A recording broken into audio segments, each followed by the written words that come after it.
인사하겠습니다. 안녕하세요. 안녕하세요. 네, 반갑습니다. 네, 오늘 24차 연대기 성역 강좌 12번째 마지막 시간입니다.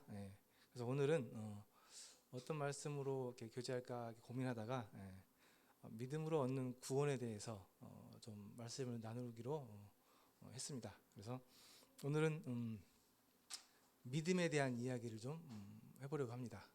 믿음. 구원을 얻는데 믿음으로 얻는다고 말씀에 나와 있죠. 그래서 이 믿음에 대한 얘기를 좀 하려고 하는데요. 도대체 이 믿는다는 게 무엇이냐, 어떤 게 믿는 거냐, 이제 이러한 이제 얘기인데요. 저도 이렇게 어렸을 때 이 믿는다는 게 무엇인지, 어떻게 하면 믿는 건지 이것 때문에 좀 많이 고민을 좀 했었고, 이것 때문에 오랜 시간 동안 말씀으로 또 기도로 이렇게 하나님 앞에 많이 엎드렸던 기억이 있습니다. 그래서 오늘은 이 중요한 구원을 얻는 이 믿음에 대해서 제 경험도 좀 나눠보고요. 또 성경에서 어떻게 믿음을 얘기하고 있는지 찾아보고, 또 우리의 앞선 선지들은 믿음에 대해서 어떻게 설명하셨는지 얘기를 드리면서 구원을 얻는 방법, 구원을 얻는 통로, 이 믿음에 대한 좀 자세한 얘기를 좀 드리도록 하겠습니다. 네. 먼저 말씀 읽도록 하겠습니다. 같이 읽을게요. 에베소서 2장에 나와 있는 말씀인데요. 시작.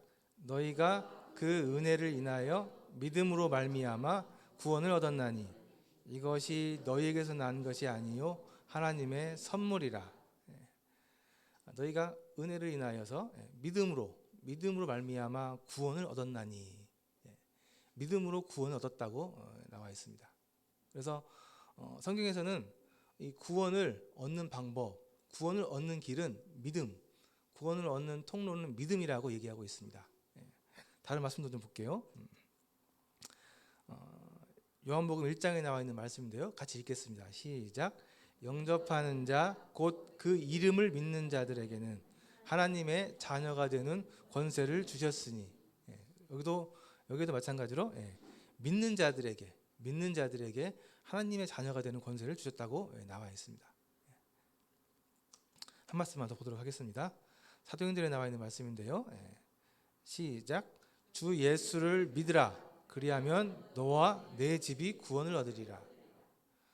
주 예수님을 믿으면 너뿐만 아니라 너의 집까지, 너의 식구들까지도 구원받을 수 있다, 구원받는다라고 얘기하고 있습니다. 이 말씀을 붙들고 많은 분들이 하나님 앞에 기도하고 있습니다. 이런 것처럼 나뿐만 아니라 우리 가족들, 또 모든 사람들을 구원시키는 것은 주 예수님을 믿는 것이라고 성경에서는 여러 곳에서 자주 여러 번 이렇게 증거하고 있습니다. 자, 우리 여기 계신 모든 분들 믿는 게 뭐라고 생각하세요? 한번 생각해 보십시오. 나름대로 정의를 한번 내려보시면 좋을 것 같아요. 믿는 게 뭐다? 제가 어렸을 때 유명한 그 코미디 얘기했던 것 같은데, 나는 너를 믿는데 너는 나를 왜 못 믿어? 이제 그런 얘기가 있었던 것 같은데 혹시 기억나시는지 모르겠네요. 믿는다.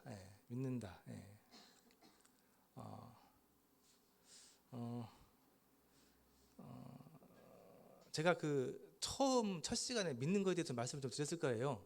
믿는 거에 대해서. 그래서 제가 또 한 번 얘기할 것 같은데, 핸드폰 얘기 했었죠. 핸드폰 얘기. 이 핸드폰으로 우리가 전화하잖아요. 저기 서울에 있는 사람, 저기 미국에 있는 사람 전화합니다. 핸드폰으로. 근데 어떻게 해요? 이 핸드폰이 그 멀리 있는 사람하고 얘기할 수 있게, 요즘 영상 통화도 되잖아요. 그 얼굴을 보면서 얘기할 수 있게 해주는가? 그 원리, 그 작동, 그 메커니즘 이해가 되세요? 네? 이 핸드폰 기술이, 제가 말씀드렸죠. 우리나라가 지금 인공위성을 쏘아올리고 있는 그 기술이 있는데, 인공위성 쏘아올리는 기술이 있는데, 그 기술보다도 훨씬 뛰어난 기술이라고 말씀드렸죠, 제가. 지금까지 인류가 쌓아온 모든 그 기술이 집약되어 있는 것이 이 핸드폰이다라고 말씀드렸잖아요. 예. 그래서 우리는 어쨌든 이 핸드폰의 작동 원리를 모르지만 이 핸드폰을 사용해서 멀리 있는 사람들하고 통화를 하고 이야기를 하고 얼굴을 보고 이야기합니다. 그렇죠? 그렇게 할 수 있는 이유가 뭐냐면은 우리는 이 핸드폰이 통화할 수 있게 영상으로 보면서 얘기할 수 있게 해줄 수 있는 능력이 있다는 것을 믿는 거예요. 믿는 거. 그죠? 예.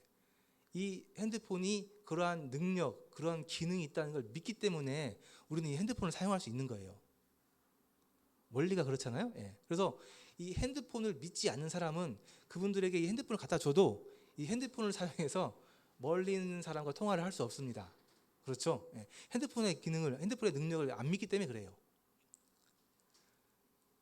원래대로 하려고 하면은 우리가 이 핸드폰에 대해서 모든 원리를 다 꿰뚫고 이해해야 그래서 핸드폰을 통화 가능하지. 그런 이제 원리를 알면은 자연스럽게 우리가 이것을 이제 사용할 수 있는데 우리가 능력이 안 되잖아요. 이 모든 인류가 쌓아온 최고의 기술이 집약되어 있는 이 핸드폰의 원리를 우리가 어떻게 다 이해할 수 있겠습니까? 이해하기 어려우니까, 이해하는 게 불가능하니까 믿는 거잖아요. 그죠? 이 핸드폰이 그런 기능이, 능력이 있다는 것을 믿잖아요. 그래서 우리는 이 믿는 것만으로도 이 핸드폰의 기능을 잘 사용할 수 있는 겁니다. 그렇죠? 그래서 이게 믿는 거죠. 그래서 하나님께서는 사람들에게 뭔가 좀 좋은 것, 아주 좀 필요한 것, 꼭 귀한 것을 주기 원하시는데 이것을 받는 방법이 뭔가 내가 큰 걸 하거나 뭔가 능력이 되거나 뭔가 내가 어마어마한 걸 가지고 그걸 바꾸거나 할 수 있을 정도의 그러한 가치가 안 돼요. 너무 높은 고차원의 귀한 거기 때문에 하나님께서 이것을 주실 때 인간들이 받을 때 믿음으로만 받을 수 있다고, 믿음으로만 그것을 얻을 수 있다고 못 박아 놓으셨고 그렇게 얘기해 주시는 겁니다. 그래서 하나님께서 주시는 귀한 것들, 하나님 수준의 그 귀한 것들은 우리 인간이, 이 사람이 우리의 무슨 기술이나 능력을 받을 수 있는 게 아니고 하나님의 그 능력, 하나님의 그 사랑 대신 그분의 위대하심을, 그분의 하나님이심을 믿는 믿음으로, 그분을 신뢰하는 믿음으로 그것을 우리가 얻을 수 있다고 얘기해 주셨고 그 길을 하나님께서 제시해 주셨습니다. 그래서 믿음은 우리가 하나님께 나아갈 수 있는, 하나님께서 주시는 것을 우리가 취할 수 있는, 받을 수 있는 방법이고 통로라고 얘기하고 있습니다. 그래서 믿음으로 우리가 이 모든 귀한 것들을 다 얻을 수 있는 겁니다. 그래서 믿음은 굉장히 중요한 거예요. 자, 그래서 믿음에 대해서 조금 더 설명을 드릴 텐데요. 믿음에는 크게 세 가지 요소가 있습니다. 믿음에는 크게 세 가지 요소가 있어요. 첫 번째는 아는 거예요. 아는 것. 우리가 믿으려고 한다면은 그 믿는 거에 대한 대상이 있어야 될 거 아니에요? 우리가 무엇을 믿을 건지 믿는 거에 대한 대상이 꼭 필요하잖아요. 그렇죠? 근데 이 대상, 믿으려고 하는 이 대상에 대해서 정확하게 자세히 아셔야 돼요. 잘못 알게 되면 사기당해요. 그렇죠? 잘못 알면은 망하는 거예요. 잘못된 걸 믿었기 때문에. 그래서 첫 번째 이 믿음이라는 것은 아는 것을 첫 번째 요소로 가지고 있습니다. 우리가 믿으려고 하는 그 대상에 대한 바른 지식, 지혜, 또 바른 정보, 그것을 아셔야 돼요. 그래서 우리가 지금 첫 시간부터 이 성경에 나와 있는 하나님의 말씀, 하나님이 우리에게 주신 그 정보들, 지식들을 우리가 다 배웠습니다. 들었습니다. 그렇죠? 믿기 위해서는 첫 번째 알아야 하기 때문에 그래요. 알아야 하기 때문에, 정확하게 알아야 하기 때문에, 자세히 알아야 하기 때문에. 그래서 첫 번째 믿음은 알아야 돼요. 대상에 대해서 정확히 아셔야 됩니다. 그리고 이제 그것을 우리가 이제 알게 되었을 때, 그 다음에 우리가 필요한 것은 그것이 사실인 것을, 그것이 나에게 정말 맞는 것을, 내가 그것을 인정하는 것을 우리가 동의해야 돼요. 그 사실에 대해서, 그 지식에 대해서, 그 정보에 대해서 그게 사실이다, 그게 맞다, 그게 진리다라고 동의하셔야 돼요. 이런 동의하는 일이 일어나야 돼요. 그리고 그걸 정말 내 사실로, 정말 진리로 내가 동의하고 받아들이면은 이제 그것을 실제로 의지하게 됩니다. 그 정보에 따라서, 그 정보대로, 그 우리에게 주신 그 알에 따라서 우리가 살아가게 돼요. 실제 우리 삶이. 그래서 그것에 대해서 우리가 의지해서 기대해서 살아가게 됩니다. 그래서 이 믿음에는 이렇게 총 3가지 요소가 있어요. 아는 것에 대한 동의, 그다음에 그러한 아는 것에 대해서 우리가 이제 기대어서 살아가는 것, 그것에 대해서 우리가 기대는 것, 의지하는 것. 그래서 믿음에는 이 3가지가 꼭 필요합니다. 이게 차례차례 이루어져야 되고 동시에 일어나기도 합니다. 그래서 믿음의 출발은 아는 거예요. 아는 것부터 시작하는 거예요. 그래서 이 일요일 날 이 시간에 우리 이 귀한 시간에 여기 오시라고 해가지고 성경에서 뭐라고 얘기하고 있는지, 성경에서 어떠한 진리가, 어떠한 말씀이 있는지 계속 말씀을 드린 거죠. 일단 알아야 되니까요. 들어야 되니까. 그죠? 좀 더 자세히 좀 말씀드릴게요. 먼저 알다. 로마서 10장에 보니까요. 믿음은 들음에서 나며, 믿음은 어디에서 난다고요? 들음에서 난다고요. 들어야 된다고요. 믿음을 일단 들어야 돼요. 들어서 알아야 되는 거예요. 그죠? 이 들음은 그리스도의 말씀으로 말미암았느니라. 뭐로 말미암았다고요? 그리스도의 말씀. 누구의 말씀이요? 그리스도의 말씀. 그리스도의 말씀이 뭐죠? 성경. 그래서 우리는 알아야 되는데 그리스도의 말씀에 대해서 알아야 돼요. 이 말씀에서 뭐라고 얘기하고 있는지, 이 말씀에 도대체 뭐라고 쓰여져 있는지, 이게 그리스도의 말씀, 하나님의 말씀이기 때문에 그럽니다. 그래서 우리 연대기 첫 번째 시간부터 오늘 이제 12번째 시간까지 계속해서 성경에서 뭐라고 얘기하고 있는지 쭉 우리가 말씀을 드렸죠. 계속 말씀드렸습니다. 계속 들려드렸어요. 그래서 믿음은 이 들음 가운데 나요. 들음 가운데.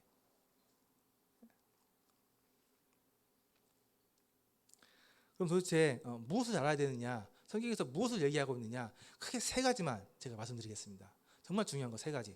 첫 번째, 성경에서 우리가 알아야 되는 것, 하나님을 알아야 돼. 하나님. 가장 먼저 우리 사람이 알아야 될 것은 하나님입니다. 하나님이라는 분이 계시는데 그분이 어떤 분이신지 아셔야 돼요. 하나님 하면 지금 오랫동안 말씀을 들으셨는데 어떠한 생각이, 어떠한 지식이, 어떠한 그런 정보가 떠오르세요? 먼저 말씀드렸는데요. 성경에서 우리가 하나님에 대해서 먼저 알아야 될 것은 유일신, 참 하나님, 유일신. 하나님이라는 분이 계시는데 그분은 진짜 유일하신 하나님. 세상에 정말 많은 신들이 있는데 그 중에 진짜 유일하게 참신, 유일하신 진짜 신, 그분이 하나님이시다 라고 성경에서 얘기하고 있습니다. 아셔야 된다는 거죠. 그리고 그분이 창조주. 그 하나님께서 세상 모든 만물, 이 지구, 우주에 있는 달, 별, 태양, 모든 우리 물질적인 모든 세계, 또 영적인 세계까지 다 창조하신 창조주라고 성경에서 얘기하고 있습니다. 많이 들으셨죠? 알고 계시죠? 이거 아셔야 돼요. 이걸 알아야 여러분들에게 믿음이 생겨요. 이거 없이 생기는 믿음은 맹목적인, 실체가 없는 믿음이에요. 하나님은 유일하신 참신이시고 창조주십니다. 창조주. 모든 세상 만물 모든 것. 우리도, 나도, 우리 자녀도, 우리 부모님도 창조하신 분, 창조주 하나님이십니다. 그분은 전지전능하세요. 그분은 모든 것을 할 수 있고 모든 것을 알고 계십니다. 성경에서 그렇게 하나님을 소개하고 있습니다. 하나님에 대해서 여러분들이 그렇게 아셔야 돼요.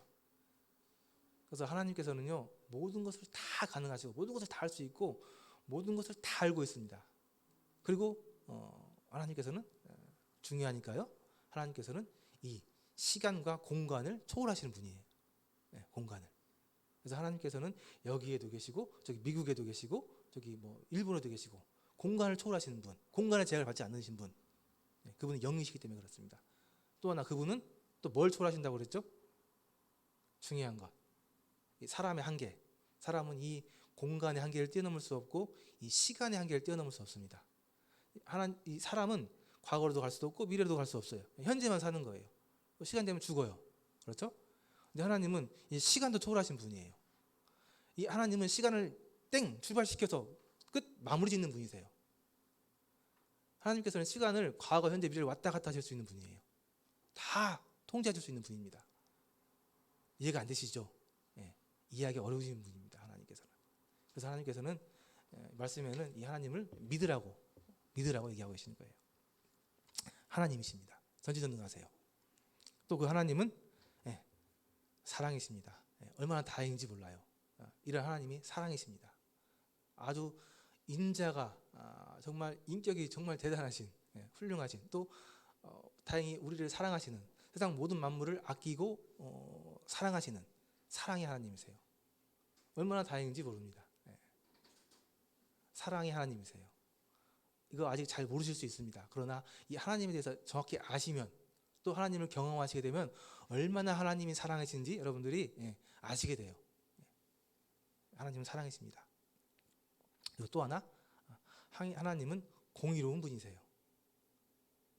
하나님은 사랑이시며 또 공의로우신 분입니다. 하나님은 공정한 분이시고 공평한 분이세요.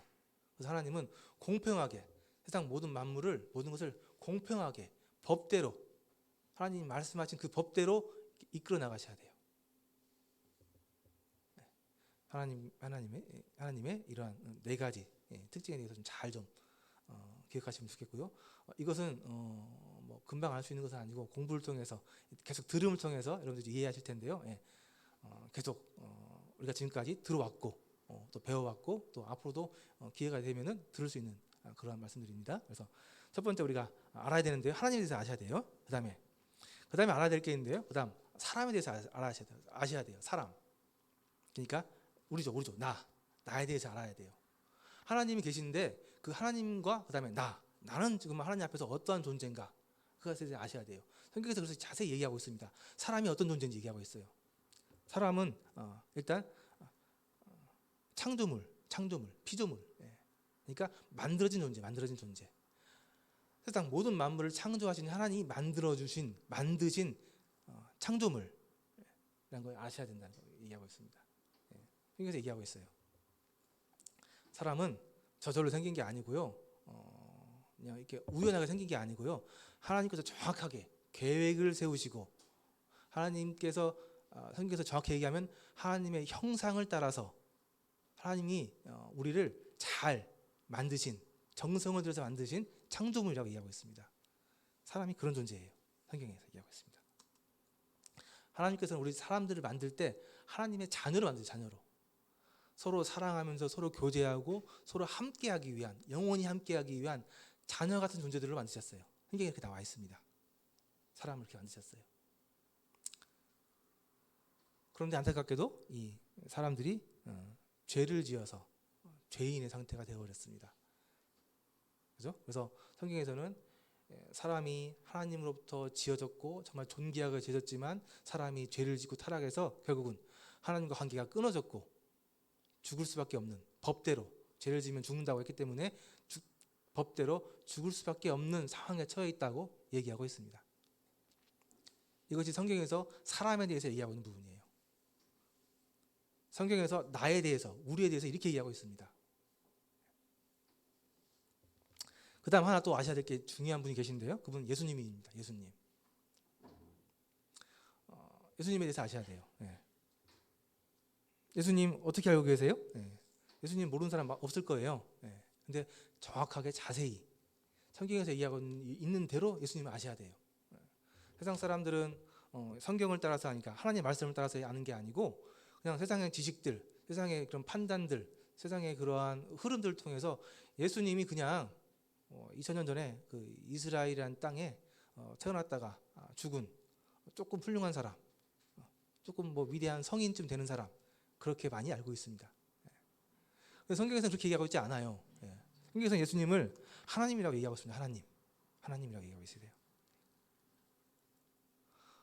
성경에서 삼위일체라고 얘기하는데요. 이런 것까지는 뭐 자세히 천천히 아시면 좋고요. 어쨌든 성경에서는 분명히 예수님을 하나님이라고 얘기해요. 하나님과 같은 분입니다. 그리고 아이러니하게 이해가 잘 안 되실 수 있겠지만 이 예수님은 하나님이시면서도 사람이에요. 사람이 되셔야 될 만한 이유가 있었어요. 그 이유는 중보자, 하나님과 사람들을 중개하기 위한 중보자, 중간다리 역할을 하셔야 되는데 그러기 위해서는 하나님이시면서도 사람이셔야 됐습니다. 성경에서는 예수님을 사람이라고 또 얘기하고 있습니다. 하나님이면서도 사람인 인자라고 얘기하고 있습니다. 그리고 중요한 것, 그 예수님이 구원자라는 것. 그분은 태어날 때부터 이름 자체가 구원자로 태어났어요. 구원자. 자기 백성을 저들의 죄에서 구원할 자, 구원자, 메시아 이렇게 태어나셨습니다. 그분의 역할은 구원자였어요. 그리고 실제로 그분은 십자가 위에서 대속제물을 드렸습니다. 대속제물. 하나님의 어린 양 대속제물을 드려서 십자가에서 돌아가셨습니다. 대속의 원리에 대해서 성막을 제가 말씀을 드렸죠. 대속. 사람이 스스로 이 죄의 문제를, 죄값을 치를 수가 없기 때문에 무언가 대신해서, 어떠한 존재가 대신해서 우리의 죄값을 대신 치러주는 것, 대신 죽어주는 것, 대속이라고. 그 대속 제물. 예수님은 우리의 죄를 대신 치러주시기 위한 대속 제물이셨습니다. 이것이 이제 우리가 연대기 성경 공부 1차 시간부터 지금까지 계속 쭉 제가 들려줬던, 말씀드렸던, 들려드렸던 하나님의 말씀입니다. 기억나실 거예요. 그래서 믿음으로 구원을 얻을 수 있는데요. 믿기 위해서는 첫 번째 아셔야 된다. 알아야 돼요. 정확하게 알아야 돼요. 세상 알아야 돼요. 그래서 이것을 잘못 알게 되면 망합니다. 조금 틀리게 알면은 사기당하는 거예요. 정확하게 자세히 알아야 돼요. 성경에 나와 있는 말씀을. 제가 제 말씀 내 개인적인 생각 얘기하는 게 아니잖아요. 성경에 나와 있는 말씀 드린 거예요. 다른 거 믿지 말고, 다른 거 쳐다보지 말고 그냥 이 성경에 나와 있는 말씀만. 이 성경이 하나님의 말씀이기 때문에 제가 믿는 것 때문에 많이 고민했다고 얘기했잖아요. 제가 중학교 2학년 때 이 구원에 대해서 확증을 했습니다. 구원에 대해서 확증을 하고 침례를 받았는데요. 그때 내가 정말 구원받는 게 맞나? 믿으면 구원받는다고 하는데 솔직히 믿는 게 뭐지? 어떻게 하면 믿는 거야? 내가 믿는 게 맞아? 고민을 많이 했거든요. 그때 내가 이 믿음을 확증한 게 무엇이냐고 하면은 하나님 말씀이었습니다. 말씀. 특히 이제 요한복음에 나와 있는, 요한복음 19장에 나와 있는 예수님께서 십자가에서 돌아가시면서 마지막으로 하셨던 말씀. 십자가에서 예수님께서 대속제물 되어가지고 죽으시면서 마지막으로 하신 말씀이 있으시거든요. 그분이 이제 이 땅을 사시면서 정말 마지막으로 하신 말씀. 그 말씀이 다 이루었다. 다 했다. 다 끝냈다. 다 이루었다. 그 말씀 하셨거든요. 제가 그 말씀을 보고 예수님이 다 하셨구나. 내 죄도 다 그냥 해결하셨네. 근데 그 말씀이 어디 써 있냐면은 이 성경책 요한복음 19장에 써 있었어요. 근데 이 요한복음 19장에 나오는 성경책이 누구 말씀이라고요? 하나님의 말씀. 내가 딴 사람들은 믿을 수 없겠는데 하나님 말씀을 믿어야겠더라고요. 근데 이게 하나님 말씀이야. 정확히 써 있어. 요한복음 19장에 다 이루었다라고. 제가 그 말씀을 보고 깨닫고 이게 믿는 거구나. 그때 믿음이 확실하게, 이렇게 확실하게 써 있는데 성경책 말씀에 글자로 누구나 볼 수 있게 이것보다 확실한 게 어디가 있어? 그런 믿음을 하나님께서 주셔가지고 제가 이 믿음을, 이 구원을 확증했었습니다. 그러니까 이 믿음은 이렇게 먼저는 아는 것부터 시작하는 거예요. 아는 것, 정확하게 아는 것. 다른 거 알면 안 되고요. 성경에 나와 있는 거, 성경에서 말씀하고 있는 거 아시는 거예요. 그렇게 이제 이렇게 알게 되면, 성경에서 얘기하고 있는 것을 알게 되면 그 다음 필요한 게 동의입니다. 동의. 이것은 우리가 들은 지식, 이 정보에 대해서 사실로 인정하는 거예요. 사실로. 이것도 그냥 내가 맞다 하고 진리다 생각하고 내가 받아들이는 겁니다. 사실로. 이게 이제 동의의 단계예요. 이게 이제 여러분들에게 마음 가운데서 일어나야 돼요. 그래서 우리가 알게 된 것, 들은 것을 인정하고 사실로 받아들이는 것, 이것이 이제 동의, 여러분들 가운데 일어나야 되는 겁니다. 근데 이제 보니까 여기서 이렇게 막히는 분들이 많이 계세요. 정말 이게 정말 안 믿어지는 거죠. 어떻게 이 정말 성경에 나와 있긴 하는데 내 상식적으로, 내 기준에서 이해하기 어려운 일을 어떻게 사실로 내가 받아들여. 그래서 여기서 막혀서 믿음으로 못 나가는 분들이 제가 많이 있습니다. 특히 이제 제가 전도해봤는데 제 또래나 젊은 사람들, 이 성경에 나와 있는 말씀들을 사실로 받아들이기가 어려워요. 근데 이러한 동의는 사실 기본적으로 내가 갖고 있는 그 베이스, 기본에 맞춰서 이게 들어오는 거거든요. 그래서 내가 지금 어떤 생각을 갖고 있느냐, 어떤 사상을 갖고 있느냐, 어떤 삶의 목표, 또 어떠한 삶의 그러한 패턴을 가지고 살면서 이걸 받아들이냐, 여기에 따라서 차이가 굉장히 많아요. 그래서 이거는 정말 똑같은 말씀이어도 받아들이는 사람의 그러한 상태나 상황에 따라서 굉장히 차이가 많이 납니다. 근데 대부분 이것을 동의하고 진리로 받아들이는 분들을 보면은 마음에 겸손함, 낮아짐, 성경에서는 심령이 가난한 자라고 표현이 되어 있는데요, 그런 분들은 이것을 잘 받아들입니다. 그래서 성경에 보면은 심령이 가난한 자는 복이 있나니 그들이 하나님의 나라를 얻을 것이라고 나와 있어요. 심령이 가난한 사람들, 살아보니까 뜻대로 잘 안 되고 모든 게 생각과 다르고 정말 뭐가 힘들고 해서 내가 안 되네, 내가 뭔가 답이 필요하네 하면서 심령이 낮아져 있는 분들, 그런 분들은 진짜 이런 지식들이 잘 동의되는 경우들을 봐요. 근데 여전히 그 마음속에 자기 생각이 강하고 또 뭔가 막 생각하는 게 있고 뭔가 원하는 게 있고 해서 막 뭔가 꽉 차 있는 분들은 이게 동의되는 게 쉽지 않은 걸 보게 됩니다. 그래서 제가 말씀 시간 첫날부터 얘기 드렸죠. 제발 내 생각을 좀 내려놔 주십시오. 내가 알고 있는 내 지식들, 내 생각들, 내 그런 마음의 결정들, 이런 것들 좀 다 내려놓고 하나님의 말씀으로 일단 좀 받아주십시오라고 얘기했잖아요. 그래서 이걸 동의하는 일은 첫 번째는 내 생각, 내가 지금까지 쌓아온 지식, 내 경험들을 일단 내려놓고 하나님의 말씀으로 일단 받아들이는 것, 이것이 꼭 필요합니다. 이게 이루어져야 이것을 동의할 수 있고 하나님의 말씀으로 받아들일 수가 있어요. 여전히 내 생각이나 내 경험들, 내 지식이 꽉 차 있는 상태에서는 우리가 이제 아는 것들, 이 들은 것들이 내 마음에서 동의되는 것, 받아들여지는 것이 일어나기 어렵습니다. 그래서 혹시 아직 여기에 어려운 부분이 있다고 한다면, 이러한 우리가 들은 것에 대한 동의하는 부분이 어렵다고 한다면, 받아들이는 게 어렵다고 한다면 한번 잘 생각해 보시고 내가 정말 어떤 생각들을 아직도 꽉 잡고 있는지, 고집하고 있는지 좀 잘 돌아보시고 생각들을 좀 내려놓으시면 좋겠습니다. 내려놓으시면 좋을 것 같아요. 그래서 이 동의의 단계에서는 내려놓는 것, 일단 포기하는 것, 이게 정말 중요하다고 얘기하고 있습니다. 자, 그리고 이제 이렇게 동의가 되면은 자연스럽게 이제 우리는 이 하나님의 말씀, 우리가 들은 이 정보, 지식에 대해서 의지하게 됩니다. 의지하게 된다는 얘기는 이제 내 삶을, 나를 그 말씀에, 그 정보에, 그 지식에 맡긴다는 얘기거든요. 그래서 맡긴다고 얘기하기도 하고요. 좀 더 정확히 얘기하면 기대는 거예요. 기대는 것.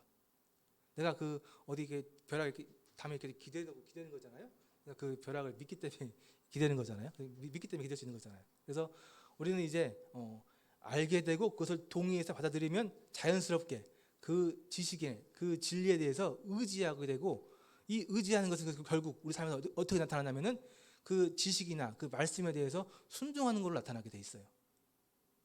그래서 이 믿음의 단계들, 알고 동의하고 이 의지하는 단계가 자연스럽게 일어나게 되면은 이 우리가 들은 이 말씀에 대해서 순종하는 삶이 저절로 자연스럽게 나타나게 돼 있습니다. 그래서 이제 이 단계까지 가게 되면은 우리는 이 하나님의 말씀에 대해서 우리의 삶을 의지하게 되고 맡기게 됩니다. 우리의 삶을, 우리의 모든 것을 이 말씀에 기대어서 살게 돼요. 기대어서 살게 되면 우리의 삶이 이 말씀에서 얘기하는 대로 말씀을 따라서 하나하나 순종하며 살아가게 되는 겁니다. 그게 이제 구원받은 그리스도인의 삶입니다. 이게 이제 믿음의 이런 요소들, 일어나는 그 과정들입니다. 이런 과정들이 한 번에 촥 일어나는 분들도 계시고요. 아니면 중간에 막혀가지고 한참 오랫동안 있다가 일어나는 분도 계세요. 대체적으로 좀 시간이 걸리는 것 같습니다. 요 근래 이제 구원받는 분들 이렇게 좀 상황들을 보게 되면은 이게 첫날 와가지고 한 번 딱 듣고 그냥 착 이렇게 믿게돼서 구원으로 이루어지는 경우들은 흔하지 않은 것 같고요. 일단은 알아야 되니까 말씀을 꾸준히 들으면서 이게 아는 것이 알아지고 어느 순간 이게 나한테서 동의가 되고 받아들여져서 이렇게 인정이 되어질 때 자연스럽게 믿어져서 구원에 이르는 경우들이 요즘에 많이 일어나고 있는 이런 구원의 그런 모습이죠. 그래서 실제로 우리 지난주에 우리 이대수 형제님하고 이정희 자매님 구원받아가지고 침례 받으셨잖아요. 우리 이대수 형제님은 나오신 지 꽤 오래되셨습니다. 근데 그분 특징이 뭐냐면요, 뭘 막 자꾸 파고들어요. 뭘 자꾸 질문하고 막 파고들어요. 그래서 성경 말씀을 얘기해 주는데 고지겠도록 안 믿습니다. 이게 진짜 사실인가, 이게 믿을 만한가 자꾸 알아보고 막 질문하고 막 그러세요. 그래서 그분이 일요일만 나와갖고 여기서 말씀 듣는 게 아니고 금요일도 나왔어요. 금요일. 우리 금요일 날 이 성경책 창세기부터 쭉 공부하고 있거든요. 근데 그분이 금요일도 나오셔가지고 그 늦은 시간에 고산에서 여기까지 나오려고 하면 굉장히 어렵거든요. 근데 그분은 고산에서 여기까지 나오셔가지고 8시부터 10시까지 그 2시간 동안 말씀을 꽉 다 듣고 그 늦은 시간에 또 고산까지 돌아갔습니다. 그렇게 하시더라고요. 근데 그분이 그 생활을 꽤 오래 하셨습니다. 꽤 오래 하셨는데 그분이 어느 순간 이게 정말 하나님의 때가 있는 것 같은데요. 우연히 이사야서 53장 말씀, 이사야서 53장 말씀, 그것도 찬송으로 그 말씀을 듣고 마음에 믿음이 오셨어요. 믿어지셨어요. 동의가 되셨어요. 그래가지고 그분이 구원을 받고 확증하고 침례에 순종해서 이제 모임에 형제님으로 더해지셨습니다.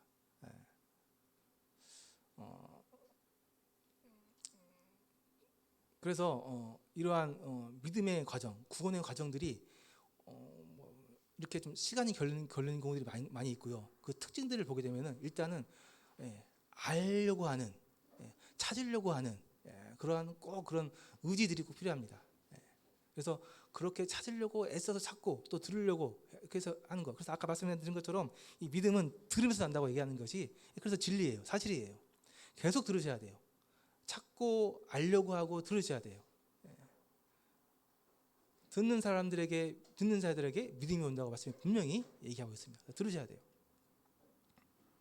그래서 아직도 혹시 이런 믿음이 확실하게 이렇게 받아들이지 않는 분이 계시나 한다면은 좀 인내를 가지시고 좀 더 들으셔야 돼요. 하나님의 말씀에 대해서 들으셔야 됩니다. 인내를 갖고 또 제발 들으면서 아까 얘기한 것처럼 내 생각을 좀 내려놓고 하나님의 말씀으로 그냥 이 하나님의 말씀 자체를 놓고 이 말씀이 사실인가 아닌가, 맞나 틀리나 이런 생각을 가지고 좀 간절하게 이 말씀을 좀 들으려고 하는 그런 게 필요한 것 같습니다. 그렇게 해주면 좋을 것 같아요.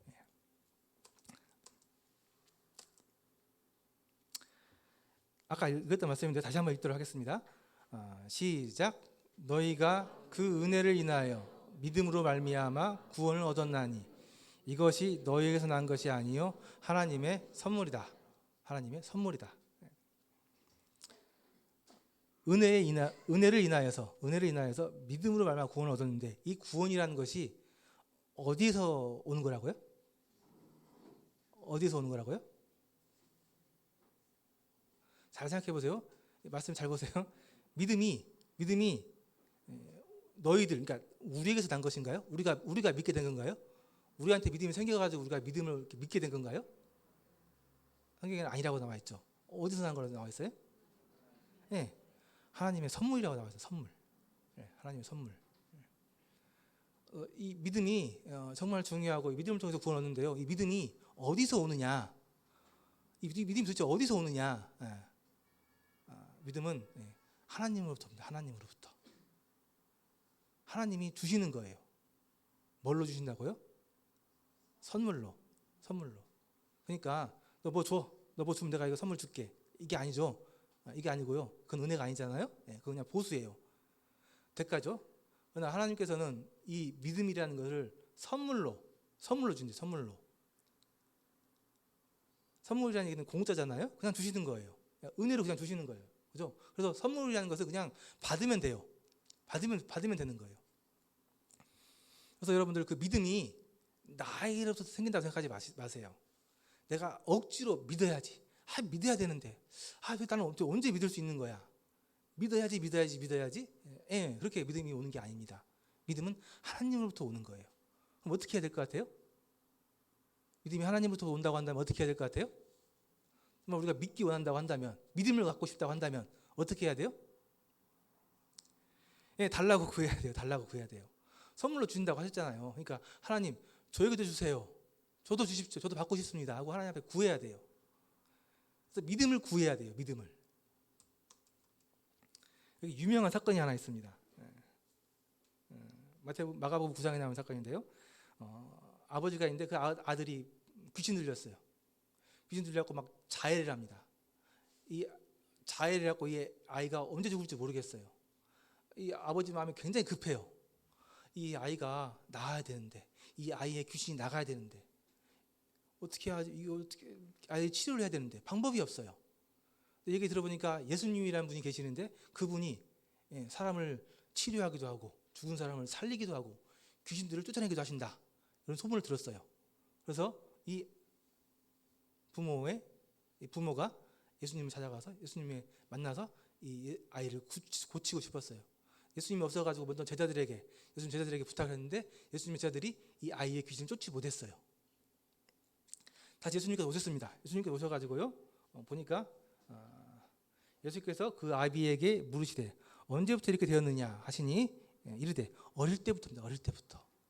정말 이 아버지의 마음이 어릴 때부터 이랬으니, 어릴 때부터 귀신이 들려갖고 막 자기를 막 자해하고 죽으려고 하고 막 하고 있으니 얼마나 마음이 애탁했습니까? 얼마나 간절했겠어요? 귀신이 그를 죽이려고 불과 물에 자주 던졌다는 거예요. 얼마나 마음이 조마조마했겠습니까? 살면서 아이 옆에 놓고. 그러나 무엇을 하실 수 있거든 우리를 불쌍히 여기사 도와주십시오 라고 얘기했습니다. 제가 예수님 잘 모르겠습니다. 근데 예수님 정말 무엇이든 하실 수 있다고 한다면 제발 우리를 불쌍히 여겨서 우리 아들 좀 도와주십시오. 네? 이게 이제 아버지가 예수님께 한 말입니다. 자, 이 아버지는 예수님의 능력을 믿어요, 안 믿어요? 믿는 것 같아요, 안 믿는 것 같아요?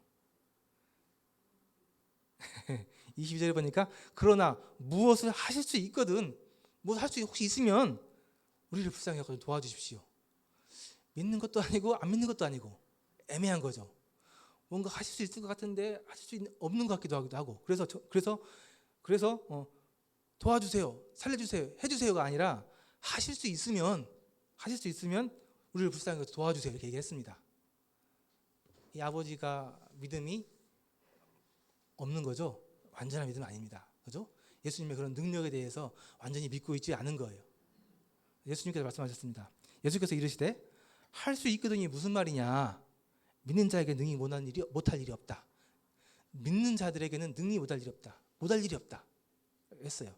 그러니까 그때서야 이 아버지가 자기가 믿음 없다는 걸 알았습니다. 내가 아직도 예수님의 능력을 못 믿고 있구나. 그러면서 내가 예수님께 지금 뭐 해달라고 부탁하고 있구나. 그래서 이 아버지가 뭐라고 했냐면요, 그 아이의 아버지가 소리를 질러 이르되 뭐라고 했냐면 내가 믿나이다. 나의 믿음 없는 것을 도와주십시오. 잘 생각해 보세요. 내가 믿나이다. 나의 믿음 없는 것을 도와주십시오. 이게 무슨 말이에요? 이게 믿는데 믿음 없는 걸 도와달래요. 이거는 이제 좀 이 아버지의 마음을, 좀 간절한 마음을 좀 우리가 좀 이해하면 좋을 것 같습니다. 제가 믿습니다. 정말 믿고 싶습니다.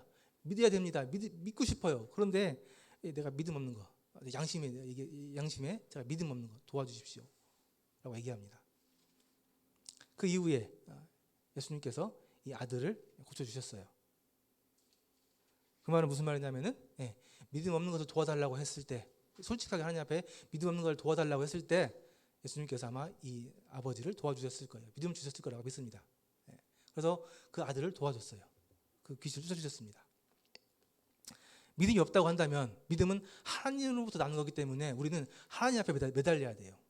내가 자꾸 뭘 해서 뭘 알아가지고 내가 누구랑 얘기해가지고 믿음을 만든다, 믿음을 내가 이룰 수 있다, 그렇게 생각하지 마시고요. 믿음은 하나님으로부터 나는 거기 때문에 하나님 앞에 구하십시오. 하나님 앞에 간절히 기도하셔야 돼요. 간절하게 기도해요. 간절히.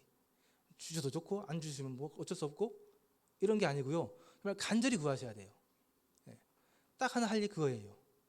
하나님께 믿음을 달라고 간절히 구하는 것.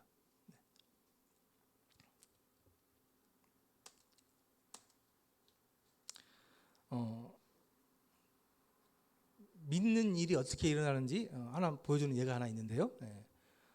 요한복음 4장에 나와 있는 사건입니다. 이게 그 왕의 신하의 아들을 고친 사건이라고 이렇게 나와 있는데요. 이 말씀만 좀 말씀드리면요. 예수님께서 이제 사역을 시작하시면서 많은 병자들을 고치고 많은 이적들을 하면서 돌아다니시는데요. 이 갈릴리 지역에 왕의 신하라고 하니까 고관입니다. 고위직 공무원인 것 같죠? 왕의 신하의 아들이 아팠습니다. 그래서 이 왕의 신하가 그러니까 이 고관, 이 높은 직에 있는 이 관료가 예수님을 찾아갑니다. 아들을 구하기 위해서. 예수님이 가나안이라는 곳에 그 갈릴리라는 곳에 있지도 않고 가나라는 곳에 있었어요. 그러니까 이 갈릴리에 살고 있는 그 왕의 신하가 예수님을 만나기 위해서 그것까지 쫓아간 거예요. 쫓아가서 예수님을 만났습니다. 예수님 만나가지고 47절에 보니까 예수께서 유대로부터 갈릴리 오셨다는 것을 듣고 가서 청하되 내려오소서 내 아들의 병을 고쳐주소서 얘기를 했습니다. 그 가나안 곳에 계시는데요. 내려오셔가지고 우리 저기 갈릴리로 가셔가지고 갈릴리에는 가버나움으로 가셔가지고 제 아들을 좀 고쳐주십시오. 그러니까 이 고관료가 그 당시에 무명의 선지자였거든요. 예수님은요. 그러니까 자존심 다 내려놓고 예수님 쫓아가셔가지고 내려오십시오. 우리 아들인데 갑시다. 우리 아들 좀 살려주세요. 이렇게 지금 자존심 내려놓고 부탁한 거예요. 예수님께. 그러니까 예수님께서 뭐라고 하셨냐면은 예수님께서 이르시되 너희는 표적과 기사를 보지 못하면 도무지 믿지 않는다. 너희들은 자꾸 나한테 뭔가를 구하는데 이 표적과 기사, 내가 베푸는 이 이적을 보지 않으면 도무지 믿지 않는다. 그러니까 이 왕의 신하가 정말 자존심 다 내려놓고 정말 쫓아가가지고 제발 좀 내려오셔가지고 우리 아들 좀 고쳐달라고 사정을 했는데 예수님께서 매몰차게 그냥 너희들은 이 이적과 기사만 그것만 원한다. 그래서 그냥 매몰차게 그냥 한마디 하신 거예요. 이 신하가 어떻게 했을까요? 자존심 상해서 그냥 팍 돌아갔을까요?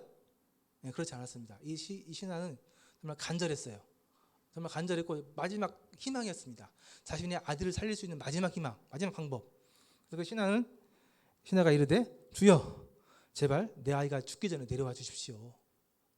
제발 부탁입니다. 제발 제 아이가 죽기 전에 제발 내려와서 제 아이 좀 고쳐주십시오. 이게 다시 한 번 더 부탁을 했습니다. 그랬더니 예수님께서 뭐라고 하셨냐면요. 이르시되 가라 내 아들이 살아있다 라고 하셨습니다. 그 말을 듣고 예수님께서 뭐라고 하셨냐면은 가 네 아들 살아있어 하신 거예요. 여러분이 그 왕의 신하였다면 어떻게 생각하실 것 같아요? 어떤 마음이 드실 것 같아요? 아니 제발 그렇게 제가 쫓아와가지고 간청하면서 제 자존심 다 내려놓고 제발 내려와가지고 우리 가가지고 우리 아들 좀 고쳐달라고 그렇게 사정을 했는데 가라는 거예요. 가라고. 네 아들 살아있으니까 가라는 거예요. 나였으면 어땠을 것 같아요?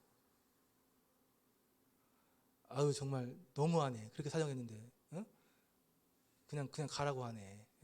낫기는 뭐가 나서. 그런 마음 안 드셨을 것 같아요? 저는 그랬을 것 같아요. 근데요, 보세요. 말씀에는 살아있다 하시니 그 사람이 예수께서 하신 말씀을 믿고 가더라. 근데 희한하게 이 사람이 그 말씀을 믿고 그냥 갔대요. 이게 무슨 일이지? 어떻게 이런 일이 있을 수 있지? 이게 믿는 겁니다. 이게 믿는 거예요. 이게 참 희한하죠. 예수님께서 이 신하에게 믿음을 준 거예요. 상식적으로는 이해가 안 돼요. 그렇게 쫓아가가지고 제발 내려와서 우리 아들 있는 곳에서 아들 고쳐달라고 부탁을 했는데 예수님께서 그 신하에게 네 아들이 살아있다라는 믿음을 주셨어요. 그 믿음을 주시니까 그 신하에게 믿음이 생기니까 그냥 그 말씀을 믿고 예수님의 말씀을 믿고 그냥 간 거예요. 이게 이제 예수님 하나님께서 주시는 믿음이 하는 일입니다. 믿게 되면 이런 일들이 일어나요. 이게 믿는 거예요. 실제로 이 신하는 가다가 그 집에 종을 만납니다. 종이 만나가지고 그 신하에게 얘기를 해요. 주인님 아들이 살아났습니다 라고 이래요. 언제 살아났냐? 얘기를 들어보니까 예수님께서 살아나셨다 가라 한 그때하고 딱 맞는 거예요. 그때 그 신하의 마음이 그 믿음이 더 확정이 되는 거죠. 정말 물론 믿었는데 그 믿음이 더 확정이 되는 거예요. 또 확증이 되는 거예요. 그 사건을 통해서 그 믿고 살아가는 그 내려가는 가는 그 와중에 그래서 믿음은 우리가 이렇게 하나님께서 주실 때 그냥 받아지는 겁니다. 믿어지는 거예요. 그리고 그 믿음대로 나아가게 될 때, 살아가게 될 때, 그 믿음 하나 믿고 그냥 내려온 거잖아요. 내려서 가게 될 때, 그 가는 길에 또 그 삶 가운데 하나님께서 그 믿음에 대한 확증을 또 주십니다. 왜? 믿음이 때로 이렇게 흔들릴 때가 있거든요. 근데 믿음대로 살아가게 되면, 말씀대로 기대해서 살아가게 되면은 그 믿음들을 하나님께서 계속 더 확증해 주세요. 삶 가운데 여러 가지 일들 가운데서 예수님께서 나에게 주신 그 믿음이 계속 견고해지고 확실해져요. 이런 일들이 기대해서 살게 되면 우리에게 일어나는 일입니다. 이게 믿는 거예요. 믿는 거. 그래서 여기 계신 모든 분들은 하나님께서 여러분들에게 이런 믿음을 주셔야 돼요. 하나님부터 이 믿음을 받으셔야 됩니다. 이 믿음이 올 때, 이 믿음이 우리를 구원에 이르게 합니다.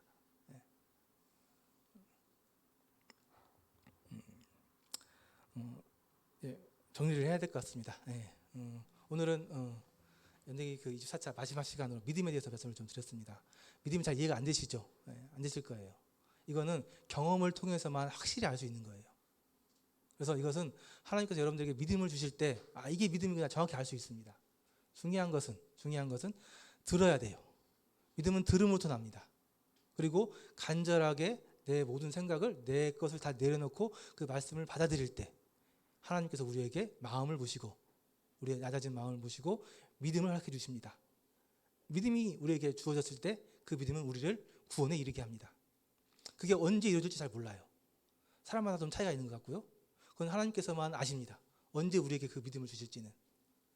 그래서 여기 계신 모든 분들이 계속해서 좀 인내하시고, 좀 더 시간을 가지시고, 좀 하나님을 좀 신뢰하는 마음을 가지시고 계속 하나님의 말씀을 좀 들어주시기 바랍니다. 간절하게 좀 들어주시기 바라요. 이 말씀이 사실인지 아닌지, 맞는지 틀린지 생각하시면서, 또 기대하면서 말씀을 들어주시기 바랍니다. 그리고 그러면서 하나님으로부터 믿음을 받으시기를, 하나님께서 나에게 믿음을 주시기를 간절하게 구하세요. 기도하셔야 됩니다. 그러면 하나님께서 때가 되시면 합당한 때에 하나님께서 여러분들에게 믿음을 주실 것을, 여러분들을 구원하고 여러분들의 가족도 구원할 것을 저희가 이 말씀을 통해서, 하나님을 통해서 믿습니다. 그 일에 대해서 우리 여기 계신 성도님들이 여러분들을 위해서 계속 도와드리고 말씀해주고 기도하고 함께 기도하겠습니다. 네, 그러면 이상으로 말씀 마치고요. 다음 시간에